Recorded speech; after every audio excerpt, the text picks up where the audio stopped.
প্রিয় দর্শক, দেখতে পাচ্ছেন এটি হচ্ছে ইরি ধান। এটি 28 প্রজাতির ইরি ধান।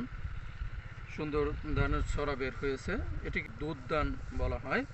এটিকে চাপ দিলে দুধের মতো সাদা আঠালো পদার্থ বের হয়, তরল বের হয়। এই অবস্থায় ল্যাপ্টোকরিসা নামক ধান ক্ষেতের একটি পোকা আছে, যাকে গান্ধী পোকা বলা হয়।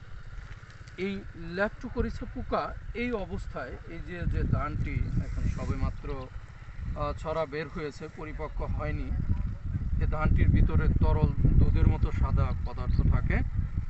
এই অবস্থায় এই ল্যাপ্টোকরিসা, এই পোকা, এই ধানটাকে তার সুর দ্বারা ছিদ্র করে খেয়ে ফেলে তরলটা।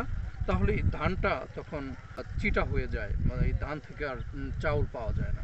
তাই এই পোকাটি দমন করতে চাইলে ক্ষেতের মধ্যে দুই প্রান্ত থেকে রশি ধরে, রশিতে কেরোসিন মিশিয়ে দিয়ে রশিটাকে এভাবে দুই ক্ষেতের মাঝ বরাবর দুই দিকে দুইজন লোকে ধরে টেনে নিয়ে গেলে তাহলে এই পোকাগুলো দমন করা যায়। ধন্যবাদ।